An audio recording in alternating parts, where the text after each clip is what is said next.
Bonjour à tous. Est-ce que vous nous entendez bien et est-ce que vous voyez bien les slides? Si vous pouvez merci Patrick pour la confirmation. Merci à tous d'être là, trop cool. On a eu 250 attending pour ce webinaire, donc on est hyper contents. C'est donc le 8e webinaire de Noé. Je m'appelle Maya, j'ai fondé Noé avec Jules qui est ici dans ce webinaire, qui est un programme pour lancer votre carrière de Product Manager. On vient de finir notre deuxième promotion. Notre première promotion s'est finie en juillet et 80% de nos alumni sont devenus Product Manager. Je vous en dirai plus tout à l'heure. Avant ça, j'étais VP Product chez Aircall et avant ça, Product Manager chez Blablacar. Aujourd'hui, on a la chance d'avoir une grosse rosta avec nous. C'est Lucas qui est lead PM chez Algolia. Coucou Lucas. Salut tout le monde. Et Lucas a aussi d'ailleurs fondé la Product Conf, qui est la plus grosse conférence sur le produit en France, et il me semble d'ailleurs maintenant aussi en Espagne, non, Lucas? À Barcelone? À Madrid, ouais. Ok, trop cool. Il y a aussi Jules avec nous, qui est l'ancien Product Manager de Livy, qui est le cofondateur de Noé, qui sera modérateur sur les questions à la fin. Alors aujourd'hui, du coup, Oh pardon, excuse-moi Jules. Coucou Jules. Aujourd'hui, on va répondre à la question: quels sont les prérequis techniques qui sont nécessaires pour devenir PM? C'est une question que énormément de candidats au programme Noé qui n'ont pas de background tech nous ont posée. Donc, on a décidé d'en faire un webinar pour aider ceux que ça intéresse. Donc, juste pour clarifier, aujourd'hui, ce n'est pas un cours de Noé, c'est juste des éléments de réponse sur cette question-là. Comme d'hab, on va faire court, 35-40 minutes max. On va faire 25 minutes de présentation avec Lucas et puis ensuite, on aura 15 minutes de questions de votre part. Vous pouvez les poser tout au long du webinaire dans la section questions qui est à droite. Attention, il y a une section chat et une section questions, ce n'est pas les mêmes. Alors, au programme d'aujourd'hui, du coup, tout d'abord, est-ce qu'un ou une PM doit savoir coder? Ensuite, pourquoi est-ce qu'il y a besoin de prérequis tech, en particulier à quel moment? Ensuite, les concepts à connaître si vous voulez devenir Product Manager. Ensuite, ce qu'évaluent les startups dans leur process de recrutement sur ce sujet-là. Et puis après, on fera un zoom sur Algolia, qui est un produit qui est assez tech, avec Lucas, du coup, pour notamment essayer de comprendre est-ce que ces prérequis changent quand on devient PM sur un produit tech comme Algolia. Alors du coup, je voudrais commencer ce webinaire en évacuant tout de suite une question. S'il y a une chose à retenir, c'est que dans la grande majorité des cas, le ou la Product Manager ne doit pas savoir coder. C'est une question que je me suis moi-même posée il y a 6 ans quand je voulais devenir Product Manager. J'ai appris Ruby on Rails sur Code Academy pendant 3 semaines. Autant vous dire que pendant 3 semaines, je ne suis pas non plus devenue une méga boss de Ruby. Mais bon, 3 semaines quand même, ça ne m'a jamais servi à rien. Le Product Manager, il doit savoir expliquer pourquoi on construit telle ou telle fonctionnalité et pas comment. On va revenir là-dessus après. De manière générale, dans tous les profils que je vois une relation un peu équivalente entre des profils ingénieurs qui ont une sensibilité business et puis des profils business qui ont une sensibilité tech. Je vois juste que notre événement est complet et donc on a des gens qui sont en attente et qui ne peuvent pas rentrer dedans. Bon, tant pis. Peut-être Jules, si tu peux voir avec Nino s'il peut upgrader rapidement. Bon, sinon on laisse tomber, tant pis. Donc du coup, je vous disais business sensibilité tech. Alors, il y a évidemment des exceptions pour certaines boîtes qui sont très tech ou pour certains postes qui sont très tech. Une boîte comme Screen, par exemple, c'est quasiment obligatoire d'avoir un background d'ingénieur. Il y a des boîtes où c'est un gros plus comme chez Georges.tech, par exemple, mais pour la plupart, c'est pas nécessaire. Chez Aircall, on était à peu près à 50-50, chez Blablacar aussi. Récemment, je discutais avec Sylvana, qui est la Head of Product de Hyperlex, qui était Lead Product Manager chez La Fourchette. Et elle m'expliquait que ses 5 premières années en tant que PM, elle bossait sur l'intelligence artificielle, alors qu'elle-même n'a pas de background tech. Donc voilà, un bon exemple, encore une fois, on n'a pas besoin de savoir coder pour être PM. Bon, maintenant qu'on a évacué ça, on va regarder en détail dans quelle situation vous serez confronté en tant que PM où il faudra avoir une sensibilité ou des connaissances tech. Alors moi, j'en vois 6 des situations, donc on va parler ensemble des 6. La première situation, c'est quand vous devrez faire des arbitrages tech. Vous entendrez souvent le mot trade-off, des trade-off tech. Vive le franglais. Il faut savoir que les product managers sont des gens insupportables qui parlent qu'en franglais. Désolé. Concrètement, qu'est-ce que ça veut dire? Ça veut dire qu'en tant que product manager, vous devrez discuter avec votre équipe tech pour pouvoir prioriser, trancher entre plusieurs solutions techniques. Pour vous donner un exemple, chez Aircall, on bossait sur des analytics. Donc, Aircall, c'est un software de téléphonie d'entreprise. Et donc, nos analytics, c'était des rapports avec tous les appels qui ont été faits par pays, par personne, par ligne, etc.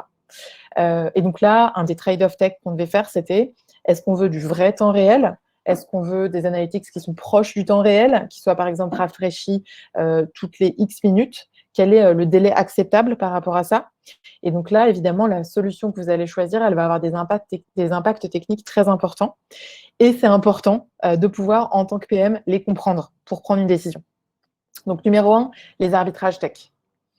Le deuxième moment où vous aurez besoin d'avoir un peu un socle tech, c'est pour évaluer la faisabilité technique d'une fonctionnalité. En tant que PM, vous serez tout le temps confronté à plein d'idées de features et vous allez tout le temps devoir prioriser. Alors, on priorise quasiment tout le temps selon 2 axes. D'un côté, l'impact que cette fonctionnalité pourrait avoir et de l'autre, le coût technique. Donc, combien de temps ça prend à développer? Globalement, c'est ça dans les grandes lignes. Et c'est important, en tant que PM, de pouvoir quand même émettre des hypothèses ou avoir une première idée, même si elle n'est évidemment pas du tout précise, sur le coût technique. Pourquoi? Pour pouvoir écarter d'office les fonctionnalités trop complexes sans devoir passer 10 fois par jour par les développeurs. Un exemple encore là-dessus, on avait une intégration avec Intercom chez Aircall. Ça veut dire que dès qu'un appel arrive sur Aircall, on l'enregistre sur Intercom. Donc là, c'était important pour les product managers qui bossaient sur ces sujets-là de pouvoir lire et comprendre la documentation API d'Intercom. Pourquoi? Parce que pendant longtemps, l'API d'Intercom, elle ne nous permettait pas de faire des recherches par numéro de téléphone, ce qui avait des impacts forts sur l'expérience utilisateur. Je ne vais pas vous expliquer dans le détail, mais du coup, plein de fonctionnalités étaient impossibles à développer. Donc, si vous êtes PM chez Aircall et que vous ne comprenez pas comment fonctionne une API ou que vous n'arrivez pas à vraiment bien comprendre la documentation API, vous allez être à l'ouest sur ce genre de problématiques. Ça, c'est des choses qu'on va voir en détail pendant le programme Noé. Troisième sujet, du coup, troisième moment où vous aurez besoin d'avoir un peu une base technique en tant que PM, c'est par rapport au sujet de la dette technique. La dette technique, c'est quoi? C'est tout le code qui n'est pas toujours de qualité optimale, qui a été mis en production avant. Et donc, pourquoi la qualité n'est pas optimale? Soit parce qu'on a développé rapidement pour aller vite, soit simplement par erreur, soit aussi parce que c'est du code peut-être qui respectait les best practices de 2016, mais aujourd'hui on est en 2020 et donc ça a changé. La conséquence de la dette technique, c'est que, numéro 1, ça rend plus difficile de coder aujourd'hui, parce qu'il faut gérer tout un tas de ce qu'on appelle de legacy. Et numéro 2, ça peut avoir des impacts négatifs sur l'expérience utilisateur. Encore une fois, c'est un concept dont on parle plus en détail pendant Noé, parce que c'est quelque chose auquel vous aurez forcément affaire en tant que product manager. Pourquoi je vous en parle? Parce qu'une erreur classique en tant que product manager, c'est de dire aux développeurs, vous avez 10%, 15% de votre temps pour faire de la dette technique, démerdez-vous. La dette technique, c'est quelque chose que vous, en tant que product manager, vous devez prioriser comme tout le reste, avec les devs, bien sûr. Vous devez prioriser, comme pour tout le reste, selon l'impact potentiel et puis le temps que ça prend de régler tel ou tel souci. Pour vous donner encore un exemple là-dessus, si vous êtes product manager chez Aircall, peut-être que vous seriez amené à prioriser entre, d'un côté, la dette technique sur le live feed, qui est la liste de tous nos appels qui arrivent en live. Là-dessus, on a un risque que ça pète pour un très gros client qu'on vient de signer qui a 400 utilisateurs, par exemple. Donc, numéro 1, dette technique sur le live feed. Numéro 2, dette technique, par exemple, sur l'app mobile. Aujourd'hui, on ne respecte pas du tout les best practices sur iOS et donc, on risque de se faire rejeter du store la prochaine fois qu'on veut faire une update sur l'application. Et donc, vous, en tant que product manager, vous devrez prioriser entre ces deux chantiers, avec l'équipe tech, bien sûr. Et donc là, les questions à se poser, c'est quels sont les impacts, si on règle ou si on ne règle pas, qu'est-ce que ça veut dire, quels sont les risques si on ne le fait pas. Et ça, c'est impossible à faire si vous n'avez pas un socle de compréhension tech de votre produit. Donc, 1, les arbitrages tech, 2, la faisabilité tech, 3, la dette technique, 4, le debugging. En tant que PM, du coup, vous serez confronté, bien sûr, à des bugs. Vous aurez à gérer des bugs. C'est pas la partie la plus fun du job, mais vous allez devoir le faire et vous devrez les prioriser. Et pour ça aussi, c'est important de comprendre comment votre produit il marche techniquement.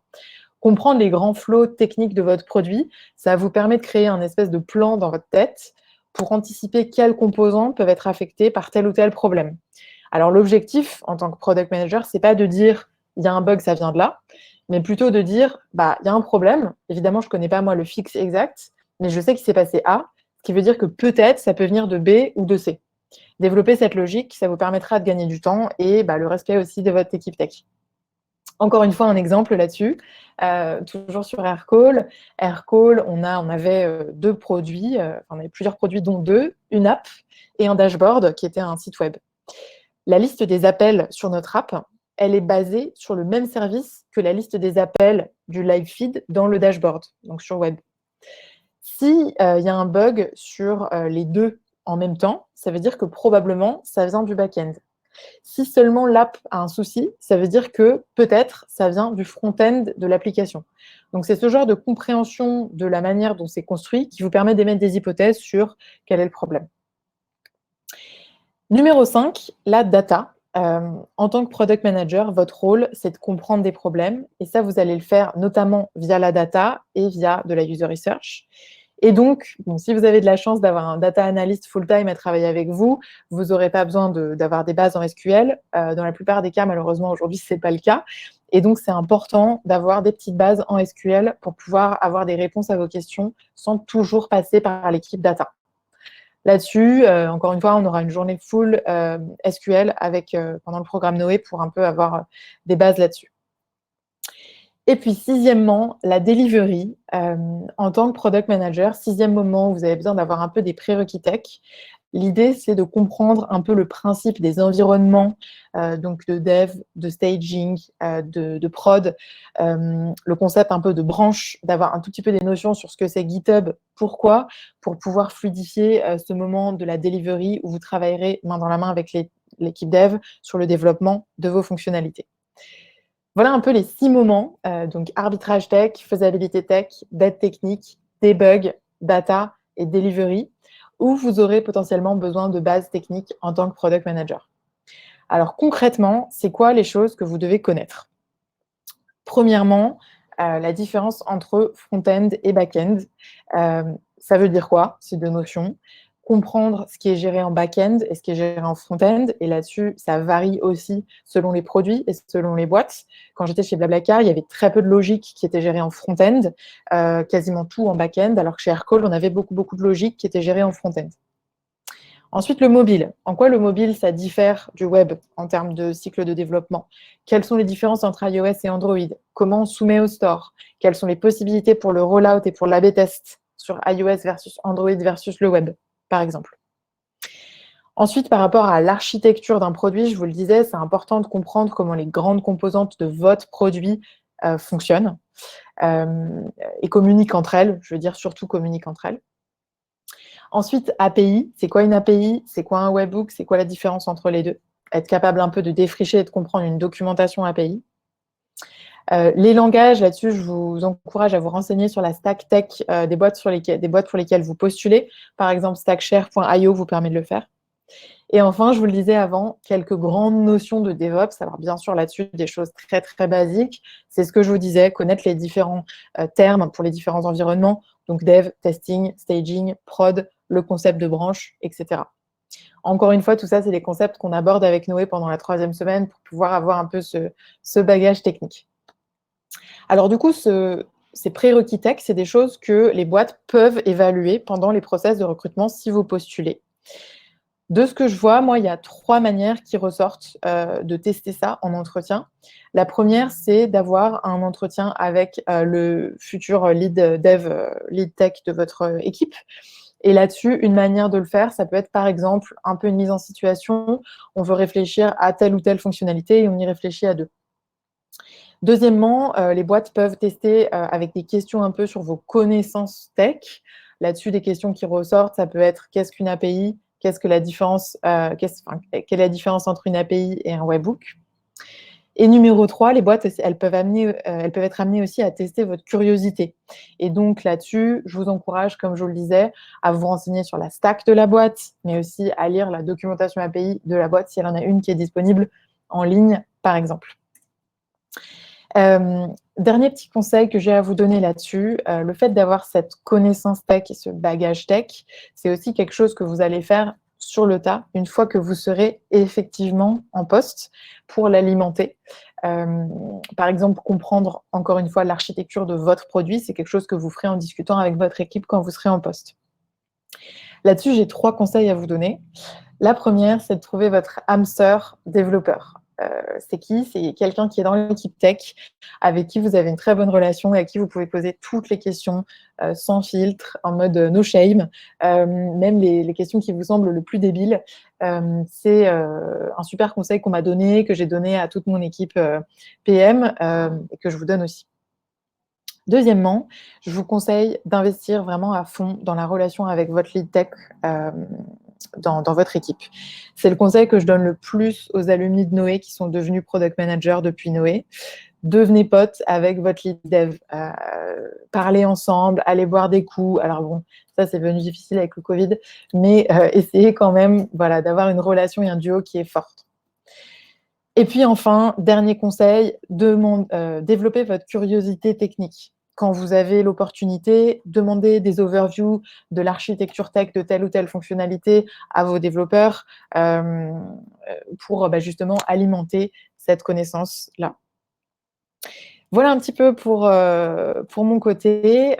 Du coup, je vais maintenant laisser la parole à Lucas. Donc, Lucas qui était le premier PM chez Algolia, qui est une des boîtes françaises les plus cool, je trouve, dans la tech. Lucas, du coup, qui est aujourd'hui lead product chez Algolia, on a 4 questions pour toi en particulier. Est-ce que tu peux nous dire un peu sur un produit qui est assez tech, du coup, comme Algolia, quel est le profil des PM de ton équipe que tu as recruté et de l'équipe de manière générale? Est-ce que toi, tu vois une différence sur les prérequis tech pour un produit tech comme Algolia versus moins tech, comme par exemple Presta où tu étais avant? Qu'est-ce que tu conseillerais à un aspirant product manager pour développer sa culture tech? Et puis enfin, est-ce que tu as des no-go techniques à nous dire que tu as vu en recrutement? Et voilà, je te laisse la parole, Lucas. Merci Maya. Bonjour tout le monde. Alors, pour prendre les questions un peu une à une, Algolia, pour ceux qui ne connaissent pas, on appelle ça Search as a Service, donc on est globalement une API de recherche, donc qui permet à des gens d'implémenter la recherche dans leurs différentes applications website. Et donc évidemment, on s'adresse principalement à des développeurs et du coup, on est de fait un produit assez technique. Cela étant dit, l'équipe PM d'Algolia aujourd'hui, on a à peu près 9 product managers plus un head of product. On a un mix de tout. Ça veut dire que si je regarde un peu le profil et les backgrounds des différents PM qui existent à Algolia, on a une personne qui est une ancienne développeuse, qui était développeuse à Algolia et qui est montée en interne en tant que PM.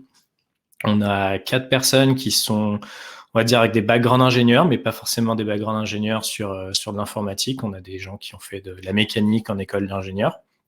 Et on a 3 personnes qui n'ont rien à voir avec le côté technique nécessairement. Donc, on a une personne qui a fait un Bachelor of Arts, je ne sais pas trop quel serait l'équivalent en France, et 2 personnes qui ont fait Business School et Marketing School. Donc, en soi, le profil de PM est assez varié. Ça dépend pas mal des entreprises. Je sais que, par exemple, Conto aussi est une boîte où ils aiment bien le mix PM technique et PM moins technique. Mais c'est pas forcément le background qui va nous intéresser le plus quand on va recruter ces différents PM. Si j'adresse maintenant la deuxième question pour continuer sur la différence entre les prérequis techniques, je dirais qu'il y a 2 composantes à regarder quand on veut recruter un PM. La première, c'est à quel point le produit sur lequel on travaille est technique. Et le deuxième point, le deuxième axe, c'est à quel point l'audience à laquelle vous allez parler est technique. Donc PrestaShop, c'est l'entreprise chez laquelle j'étais avant Algolia, c'est une plateforme e-commerce open source. Donc, notre utilisateur final était un marchand, donc on est plus dans de l'e-commerce. Donc, de fait, l'audience est un peu moins technique qu'Algolia, mais ça reste une plateforme open source sur laquelle des développeurs travaillaient. Donc, ça restait quand même assez technique. Mais en fonction des projets sur lesquels vous allez travailler, même au sein d'une boîte, en fonction de qui est votre audience, qui va l'utiliser, vous avez besoin de plus ou moins de prérequis techniques. Mais ça reste un prérequis, et si vous regardez les offres d'emploi des product managers, n'essayez pas de cocher toutes les cases. Ça veut dire qu'il y a beaucoup de choses quand on va rechercher dans un PM, être très bon en marketing, en go-to-market, en stratégie, en vision. Enfin, il y a beaucoup de choses. Ne vous bloquez pas si vous respectez pas une des cases. Alexandra, qui est une des PM qui travaille avec moi chez PrestaShop et que j'ai recruté chez Algolia, avant ce webinaire, je lui avais posé la question. Elle m'avait dit j'avais jamais osé postuler à Algolia parce que je pensais que c'était trop technique pour moi, alors qu'elle connaissait pas les problématiques qu'on avait forcément en interne. Et aujourd'hui, ça fait 2 ans qu'elle est chez Algolia, PM, et elle est très épanouie. Elle a respecté tous les conseils que Maya vous a donnés avant. N'hésitez pas à poser des questions. Vous aurez l'air plus stupide à faire semblant de comprendre un sujet qu'à essayer de poser une question quand vous ne le comprenez pas. Donc, n'hésitez pas. Soyez best buddy avec votre lead PM et soyez curieux. Du coup, ça répond un peu à la troisième question qui est qu'est-ce que je conseillerais à un aspirant PM pour développer sa culture technique? C'est soyez curieux. Surtout quand vous postulez à une boîte, le côté technique, c'est qu'un seul aspect du product management. Ça veut dire que faites votre recherche quand vous postulez quelque part. Comprenez à qui ça s'adresse, quel est le produit, quel est le business model, quelle est la compétition. Tous ces points-là que vous poserez aussi en tant que PM. La technique, c'est un des points. Donc oui, en effet, lire la documentation, c'est un bon exemple. En fonction des produits, et ça se fait pas avec tous, mais essayez le produit. Et si c'est un produit à destination des développeurs, est-ce que vous pouvez suivre le premier tutoriel qui est mis à disposition pour au moins implémenter quelque chose de base? C'est un peu ce genre de niveau que j'attendrais d'un PM, plus que être capable de discuter d'architecture, de logiciels. De toute façon, ça sera pas ça votre travail. Est-ce qu'il y a des no-go techniques sur mes recrutements? Pour un nouveau PM, pas forcément. Pour quelqu'un qui n'a jamais fait le métier de product manager, j'ai pas forcément de no-go technique, sauf si je recrute vraiment sur un rôle qui est audience très technique, produit très technique, et il y a besoin de comprendre une certaine base. Mais ça reste un cas rare comparé à tout ce que je peux voir chez les product managers. Mais pour quelqu'un qui a déjà eu une expérience de product manager, mon no-go, ça serait si une personne s'est pas intéressée à la technique de son produit, si s'était pas intéressé à comment son produit fonctionnait, quels étaient, on parlait de trade-off juste avant, je pense que c'est explique-moi tes décisions, explique-moi pourquoi vous avez pris ces décisions. Et il y a des très bonnes questions en effet sur comment vous managez la dette technique qui est assez révélateur de à quel point une personne s'est posé les bonnes questions. J'aurai jamais aucune question sur comment on écrit un algorithme de tri ou comment on fait de la recherche. Même moi, aujourd'hui, je serais incapable de vous dire la magie d'Algolia dans les moindres détails. C'est pas à ce niveau-là qu'il faut aller. Donc voilà, dans les très grandes lignes, les expectations que j'aurais d'un PM et à quel point il faut être technique. Je pourrais continuer à en parler, mais je vois des petits points rouges sur la partie questions. Peut-être que c'est le bon moment de... Ouais, parfait. Parfait, effectivement, on a quelques questions. J'ai juste un mini mot à dire sur Noé avant de passer aux questions. N'hésitez pas à les poser dans le tab questions. Du coup, Noé, c'est un programme de 4 semaines pour lancer votre carrière de product manager. Et l'objectif, c'est vraiment que ce soit votre premier mois en tant que PM. Concrètement, on a 5 sponsors, Alan, Getaround, Stuart, Malt et Doctolib, qui nous apportent de vrais problèmes auxquels ils sont confrontés. Et donc, vous allez travailler en tant que PM pour un sponsor pendant les 4 semaines et vous présenterez votre travail à votre sponsor, voilà, comme si vous étiez product manager chez Doctolib, Stuart, Malt, etc. Du coup, je vous disais, notre deuxième promotion, elle s'est finie très récemment. Et de la première promotion qui s'est terminée en juin, on a des gens qui sont devenus, 80% des gens qui sont devenus PM, sur des postes seniors aussi d'ailleurs, senior PM chez Stewart, Head of PM chez Se Loger. On a des gens qui sont chez Fintexture, chez Magellan, chez Aiko, chez Lovis.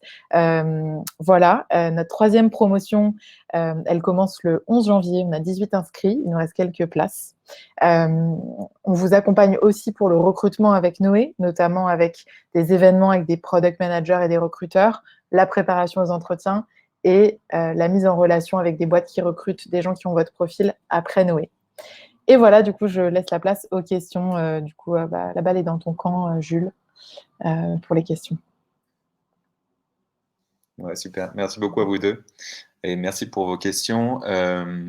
Je vais peut-être commencer par la question de Clara qui nous demande si pendant la formation de Noé, il y a des recos pour apprendre à mieux communiquer avec différents interlocuteurs, dev et non dev, ce qui lui semble être clé pour réussir en tant que PM. Convaincre est-ce qu'on a fait le bon choix ou pas.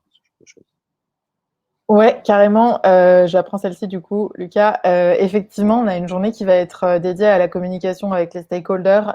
On parle pas de la même manière à un sales, à un customer success, à un tech ou à un exec, genre au CEO, que ce soit en termes de présentation ou en termes de purement de contenu. Donc, on va couvrir ce point-là aussi, effectivement. Et du coup, la fin de la formation, vous vous adressez à un exec de votre sponsor. Et donc, ce sera une manière de mettre ça en pratique. Voilà. Et du coup, question de Samy, qui rejoint un peu la question. Quelles seraient au contraire les limites à ne pas dépasser dans les avis, positionnements de la part du PM sur la partie technique? Lucas, je ne sais pas si tu veux répondre. Ouais. C'est un point assez intéressant, surtout pour les anciens développeurs qui deviennent product managers. Il y a une grosse tendance à, parce que je sais le faire, parce que c'est peut-être juste un fixe, parce que j'ai codé quelque chose avant et je sais comment le corriger, de vouloir faire le petit extra step et aller coder ce genre de choses. C'est typiquement l'erreur à commettre si vous êtes un ancien développeur qui devient PM. De manière générale, on dit qu'un PM travaille dans le problem space versus solution space. C'est des choses que vous verrez à Noé si vous n'êtes pas PM aujourd'hui. Mais ce qu'on attend d'un PM, c'est être sûr qu'on travaille sur le bon problème. On n'attend absolument pas d'un PM de se concentrer sur comment, sur la partie solution ou développer même la solution. Donc, essayez pas de juger le travail d'un développeur sur est-ce que je suis d'accord avec le code ou pas le code. Si vous savez coder, c'est pas là où vous attend, c'est pas là où vous devez passer votre temps. Donc, c'est ce genre d'extrême où je vous encourage de ne pas aller. Ouais, j'ai rien à ajouter. Peut-être un mini truc qui est effectivement qu'on en parle aussi pendant Noé, mais pour moi, la pire erreur à faire en tant que product manager, c'est de dire à un développeur comment faire son taf. Voilà. C'est bien résumé. Une question de Cédric qui nous demande, en voyant les prérequis techniques, n'est-il pas du coup plus simple de venir du milieu tech pour devenir PM sur un produit mobile par exemple? Quelle est la part de connaissance entre la tech et la stratégie / produit? Ouais, bah écoute, excellente question. Enfin, moi personnellement, je viens pas du milieu tech. Comme je te le disais, de tous les personnes product managers que je rencontre, j'ai vraiment l'impression que c'est 50-50, parcours plutôt ingé et parcours plutôt business. Donc non, c'est pas plus simple. Ça va t'aider pour certains postes, mais de manière générale, c'est pas un prérequis, c'est pas quelque chose qui est nécessaire. Sachant que bah, les gens qui n'ont pas, enfin, c'est important de vous appuyer sur vos propres forces, quoi. Si vous avez un parcours plutôt business, vous allez avoir plein de choses à apporter sur la partie business qui est évidemment cruciale dans le rôle de PM. Si vous avez un parcours plutôt design, vous allez avoir des billes à apporter là-dessus, etc. Je ne sais pas si Lucas, tu as des choses à ajouter, tu es d'accord? Je suis d'accord, ouais. Une question un peu plus poussée et tech. Est-ce que même aujourd'hui, il faut avoir des bases sur le PHP? La technologie PHP. Non. Non. CF, première slide, Ouais. tu as besoin de savoir coder pour être PM. Trop bien. Une question de François qui nous demande, là, désolé, on sort un peu du sujet tech, mais qu'en est-il de la promo de novembre, du 23 novembre? Alors effectivement, 23 novembre, bon bah voilà, on est tous confinés là. Les premières dates de la promo 3, c'était le 23 novembre.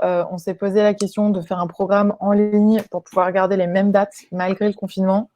Mais c'est vrai que la force du programme Noé, elle est vraiment construite sur le présentiel. Donc le choix, il a été assez évident. On a décidé qu'on ne ferait pas de programme en ligne. Premièrement, parce que Noé, c'est basé sur la pratique, comme je vous l'ai expliqué. Le gros de l'apprentissage, c'est des retours en live de notre part, de la part des intervenants. Donc, 4 semaines en ligne, ce serait trop théorique. Et dans ce cas-là, autant faire un MOOC. C'est pas ça qu'on veut faire. Et deuxièmement, parce que l'objectif, c'est de favoriser le recrutement pour devenir PM. Et ça, on se rend compte après 2 promos que ça se fait beaucoup en présentiel, avec les rencontres de product managers, toutes les semaines notamment. Donc, du coup, on a décalé cette promo du 23 novembre. Elle sera le 11 janvier. Donc, on va avoir une promo en janvier et une promo en février. Voilà. Super, merci. On revient sur le sujet tech. et de ce webinaire. Une question d'Alexandre. Comment faites-vous pour prioriser des sujets purement techniques, la dette technique par exemple, car le lead dev, les devs ont souvent tendance à prêcher leur paroisse en utilisant beaucoup d'arguments tech, pas nécessairement clairs pour le PM ou la PM. Alors, c'est un long sujet. Je vais poster un lien dans le chat, un super article que je vous encourage à aller lire. Globalement, si vous n'arrivez pas à comparer les tâches entre elles sur des notions de valeur et pas juste sur voilà pourquoi j'ai envie de faire quelque chose, vous allez avoir du mal de toute façon à décider de s'il faut faire A ou s'il faut faire B. La dette technique pour la dette technique parce que j'aime pas le code ou parce que ça me prend trop longtemps de publier. Concrètement, qu'est-ce que ça veut dire? Quel est l'impact derrière? Je crois que c'était le mot que tu avais utilisé, Maya, pour parler de ça avant, c'est quel est l'impact? Quel est l'impact de la dette technique? Pourquoi est-ce que tu n'aimes pas ton architecture? Qu'est-ce que ça nous empêche de faire? Et généralement, quand vous commencez à creuser les questions, il y a les règles des 5 why, posez 5 fois pourquoi et vous arriverez au cœur du problème. C'est en effet, mon architecture marche pas, il y a un client qui peut pas marcher. D'accord, mais à ça, un client qui marche pas, à quoi est-ce que vous pouvez le comparer par rapport à une nouvelle feature ou un goal à atteindre? En fait, vous allez arriver sur des notions de valeur que vous allez pouvoir comparer. Si vous n'êtes pas à ce niveau-là, de toute façon, vous allez être dans des discussions sans fond. Donc, posez des questions de pourquoi, arriver à des notions de qu'est-ce que la valeur, qu'est-ce qu'un outcome dans votre cas, et ces conversations seront un peu plus simples. Il y a un article, encore une fois, que j'ai posté qui permet de détailler ça un peu plus clair, mais globalement, dans les grandes lignes, c'est ça que je vous recommanderais. Génial, Rien à merci. ajouter. Question de Clara. Le métier de PM peut être facilité par une équipe dev top, bonne taille, bonne dynamique, bon code. Comment s'assurer de cela quand on postule sans connaissance tech? Bonne question. J'avoue que c'est vrai que moi, je pense pas avoir, dans ma vie, challengé la connaissance tech d'un dev pour une boîte pour laquelle je postulais. C'est pas vraiment ça qui est important, à mon avis. À mon avis, c'est plus important de vérifier si votre équipe tech, c'est des gens qui ont un sens produit et qui sont intéressés par ça. Alors, peut-être pas 100% des gens à fond, mais je sais que c'est quelque chose auquel on faisait très, très attention chez Aircall. C'était de recruter des développeurs qui soient intéressés par le produit. Donc là, concrètement, tu peux poser des questions du genre c'est qui les utilisateurs de votre produit? C'est quoi les problèmes qu'ils rencontrent aujourd'hui? C'est quoi les gros sujets sur lesquels vous travaillez en ce moment dans la roadmap, juste pour voir si la personne en face de toi, elle est au courant, et deux, ça l'intéresse. Par contre, challenger sur vraiment purement la connaissance tech, j'avoue que moi, je ne l'ai jamais fait. Je ne sais pas si c'est quelque chose que je recommanderais parce que c'est peut-être pas forcément facile pour toi de juger, quoi. Qu'est-ce que tu en penses, Lucas? 100% d'accord, je pense que ça c'est encore plus important. Après, si vous voulez vraiment rentrer dans ce détail-là après avoir jugé ça, je trouve qu'il y a des points assez intéressants, poser des questions sur la santé, comment les développeurs travaillent ensemble, quelles sont les choses qui sont mises en place, comment ils collaborent, demander à voir la documentation. La documentation est quand même généralement un assez bon proxy du temps et des bons process d'un point de vue dev. Donc il y a des choses comme ça à regarder, mais j'avoue que je suis jamais allé dans ce détail-là lors de niveau d'interview non plus pour ma part. Ouais, et puis attention à ça parce que ça peut peut-être être aussi un peu perçu comme peut-être manque d'humilité. Si toi, tu commences à challenger le CTO en face de toi sur ses connaissances tech, ça peut être aussi un move un peu risqué, même si je comprends tout à fait ta question et je vois où tu veux en venir, quoi. Trop bien, merci beaucoup. Une question de Patrick. Un tip pour expliquer en douceur à un dev ou une dev que même sans savoir coder, le PO PM décide de ce qu'il faut livrer comme fonctionnalité.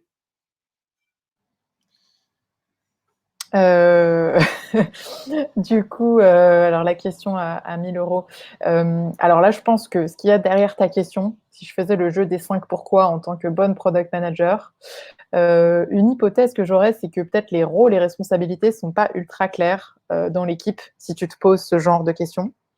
Du coup, peut-être un tip là-dessus, un truc que j'ai fait précédemment et qui m'a été hyper utile. Ça peut paraître un peu bullshit, mais en vrai, c'était cool.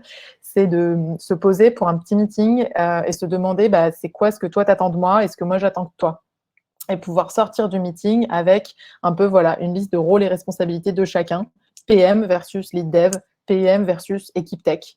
Et donc là, clairement, toi, tu vas pouvoir voir ce qui, dans la tête de ton équipe tech, est ton rôle. Et si tu vois que c'est pas du tout aligné avec ce que toi tu penses qu'est ton rôle, il y a un sujet et là, il faut en parler, quoi. Mais je trouve que ça peut être une bonne manière de désamorcer. Je sais pas si tu as un autre type, Lucas. Ce que j'entends derrière la question aussi, c'est que potentiellement, vous n'êtes pas aligné sur là où vous devez aller. Donc peut-être qu'il y a aussi des questions de quels sont vos goals, où est-ce que vous souhaitez aller, qu'est-ce que vous souhaitez accomplir. Et généralement, si vous êtes en opposition sur ce qu'il y a à faire entre tech et PM, c'est que vous avez peut-être deux visions différentes de comment arriver aux mêmes choses. Donc ça vaut le coup aussi de se pencher là-dessus.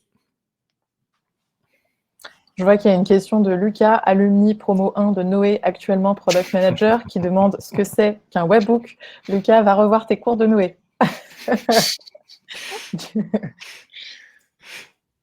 Une question de Reda qui, du coup, sera là pour la promo suivante. Faut-il inclure les sujets tech, refonte, d'aide technique dans une roadmap? Oui. Encore une fois, parce qu'on a dit que la dette technique, c'était rien d'autre que quel est l'impact que ça veut avoir, qu'est-ce qu'on veut changer, qu'est-ce qu'on veut savoir faire mieux. Des fois, c'est de la performance, des fois, c'est de la charge, des fois, c'est des coûts. Et tout ça, ça a des notions d'impact. Et si on souhaite travailler dessus, autant en parler dans la roadmap. Après, évidemment, dans un roadmap, je m'attendrai absolument pas à voir je veux fixer le bug 250 qui fait X. Mais par contre, sur quelle partie de la dette technique vous voulez travailler? Je crois que Maya a donné l'exemple mobile app versus le feed, Analytics. Voilà, c'est ce genre de granularité qu'il faut mettre dans la roadmap et pourquoi vous allez y passer du temps. En gros, vous, en tant que PM, vous êtes garant de la priorisation. La priorisation, c'est votre taf, y compris sur ces sujets-là qui sont plus tech, quoi. Une question d'Arjo. Deux dernières questions pour terminer à 13h40. Ouais, parfait. Et après, de toute façon, on répondra à vos questions par mail. Donc, ne soyez pas frustrés si on ne répond pas. Question d'Arjo. Salut Arjo. Comment gérer un ou une dev qui surestime sa vélocité? Écoute, si vous avez... déjà, a priori, c'est pas trop ton problème.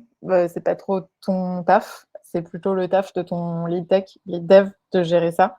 Néanmoins, si il se trouve que c'est toi qui gères ça dans ta boîte, et si vous avez les bons process de delivery et que vous traquez vos sprints en utilisant par exemple Jira, vous pourrez juste voir que en réalité, sur tel sprint, on avait prévu de faire tant et on a fait tant, donc il y a un souci, quoi. C'est à ça que servent aussi tous ces outils de tracking, c'est pouvoir être toujours en amélioration continue et se dire qu'est-ce qu'on peut changer pour être meilleur. Et donc là, dans le cas que tu mentionnes, ce qu'on peut changer, c'est d'arrêter de sous-estimer. Mais encore une fois, a priori, c'est plutôt au lead tech de gérer ce genre de problématique que vous. Qu'est-ce que tu en penses, Lucas? J'allais dire pareil, engineering manager plus Algolia que lead tech, c'est un problème de manager, d'ingénieur, ce que vous n'êtes pas en tant que PM. Et en effet, après, le mot-clé, c'est rétrospective, rétrospective, rétrospective. Posez-vous, regardez ce que vous avez bien fait, pas fait, qu'est-ce qui s'est bien passé, pas bien passé, et soyez honnête avec vous-même et ayez ces conversations fréquemment si vous trouvez qu'il y a des problèmes récurrents. Il y a peut-être une dernière question.